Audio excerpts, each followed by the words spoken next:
Good morning, beautiful people. Happy June 18th.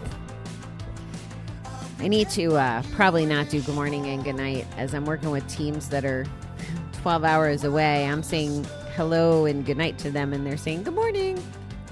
Different days, different time zones. It's kind of fun being connected to the world nowadays. Just got to be more mindful of the time zones. Anyway, our reading for June 18th starts with a quote from Frank Fields. In recovery, to learn how to forgive oneself is often more difficult than to forgive others. Amen to that, right? The 12 steps offer us a whole new spiritual attitude. They teach us how to develop a relationship with our higher power and how to identify specific obstacles in our path. Working the steps moves us towards self-forgiveness. We took a look at ourselves in the past and air all the shame, grief, and pain by admitting to God, to ourselves, and to another human being the exact natures of our wrongs. In this way, we break our painful isolation. Admitting our wrongs to another human being is perhaps the most difficult, but in the end, the most liberating act. When someone else truly forgives us, we can begin to forgive ourselves.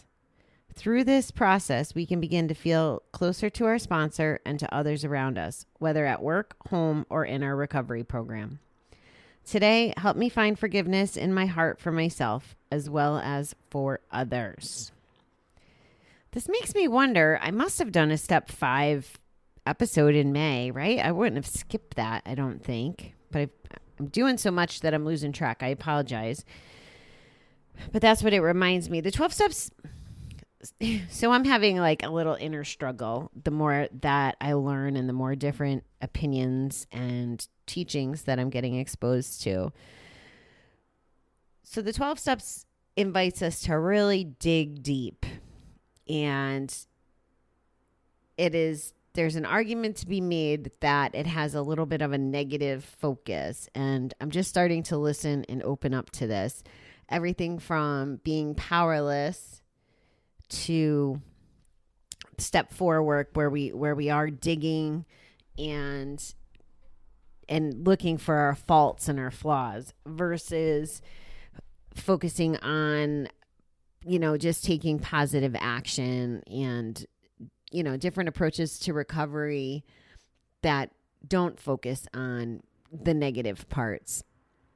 I want to say though, when it's talking about telling another human being, I was able to talk to a chaplain when I was in treatment, when I did my step 5 work, and it was a game changer for me. It was a huge, huge game changer, because what it did was the stuff that I dug up when I was in treatment and the stuff I identified as my biggest flaws in life or worst actions, I had to write them down, and then I had to tell this guy, like, face to face. Like, I never met this man before, and I had to look him in the eye and say, this is the shit I've done. And I remember him asking questions and digging deeper. It wasn't even just like read and go, which would have been very nice, but not the case. So my perspective on those things, though, is that once I unloaded them on him, I don't revisit them. I don't go back and beat myself up for those things. There's not anything I could do about it. I can't go backwards. I can't fix any of that. I may owe some apologies, and I've done my share of amends. And even this year, or I guess it was last year, this year we've been on lockdown. There's been apologies. There's one that I remember making last fall, and I couldn't be as heartfelt as I wanted to. I mean, it was coming from a place of heart, but it was a person I hadn't looked in the eye yet and apologized for things that had impacted him. But he got it because he had known what my process was, and he knew in, my 1 or 2 sentences that I did get out what I was trying to convey to him, and I'm grateful for that. But saying those things and acknowledging them and doing the other work has got me to a place where I have forgiven myself for my mistakes. It doesn't make any sense not to at this point, right? Because going back to the negative ball, or the negative bucket, we only have so much room for whatever energy we're putting in it. So if I don't forgive myself and I hang on to all that shit, that's the negative shit filling the bucket. No room for positive, right? But by talking to the chaplain that day, and then by talking to this person last fall, I emptied some of that negative out of my bucket.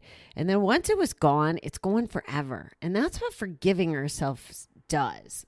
Like I'm holding up my hand, I'm waving it around. I really need to start videoing this so that I can podcast on YouTube and you guys can see all my silly expressions, like as if I'm having a conversation right to you. We're not quite there yet. I'm working up the guts. It would also mean I'd have to be like fully clothed and not in bag lady mode if I did jump on YouTube, just to be kind of politically correct. Anyway, so as I empty this bucket of the noise of that bad stuff, and the same thing with the guilt and the shame, once it's gone, you got room for kindness for yourself and love for yourself and joy and happiness and experiencing all the good stuff. That's what I want in my bucket. That's what I want in your bucket. I want good stuff, positive stuff. And we can't fill our bucket with that stuff until we get rid of, take the garbage out, get it gone, and make room for this. And it is interesting that sometimes it does take other people forgiving us before we could forgive ourselves. And maybe that's where people get stuck. Maybe someone isn't willing to forgive us for the shit we did. So then we can't forgive ourselves. Well, that's not fair to ourselves either, because you can't control that other person. So if you're trying to treat yourself the way others are treating you in that particular case, like, you're never going to solve that problem. You'll never be able to get better as long as that person doesn't forgive you. And you have no control over that, which goes against the things we learn in the Serenity Prayer. If you can't control it, how could you hold yourself accountable to it? If you genuinely are sorry, if you genuinely, feel bad and have remorse and own your shit, then you absolutely should be able to forgive yourself. It probably isn't going to be an overnight thing. And I've seen people struggle and carry that on. And what that conversation from my perspective looks like is how is it serving you? What good does it do? Because if we hang on to the negative, what's it doing? It's fueling our desire to go back to bat. Or at least that's the way I view it. It's fueling the desire to go drink. It's giving me an excuse if I let it. Okay, I got negative stuff going on. If I can't unload it because I don't want to forgive myself, I might as well just drink so I can forget my bucket's full of it. I might as well just gamble so I don't have to think about my bucket being full of it. I hope you could visualize that. So today I want you to think about, is there anything you haven't forgiven yourself for?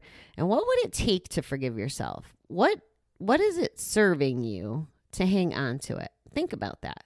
Is there anything that you haven't let go of that you could? Maybe you're a parent who has a child that's in trouble, that maybe went to jail or isn't doing well. Are you blaming yourself for that? Are you not forgiving yourself? Again, it's somebody else's actions. Did you embezzle money or steal or lie or do bad things to your spouse or anybody else, your employer, that you can't undo? I mean, if you stole money or whatever, you can repay it or try, to. But aside from that, what can you do? You can't turn back the clock. You can't undo stuff. So you got to move on. You got to forgive yourself. You gotta get to that place where you look in the mirror and you dance to the song that I open and close the show with, or whatever song makes you dance. That song makes me dance just about every time. But be able to dance in the mirror and just be like, yeah, I am happy. I do love myself. I do forgive myself. I do want to move forward. I want to have that quality of life that Bobby talked about on the Q episode. I want to have that quality of life that other people around me are having, the people in my groups, not because we want to be like someone else, but to see the examples that they're having and the joy that they have. That's the place you need to get to.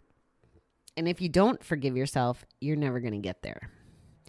Rant over. I hope everybody has a fabulous day today.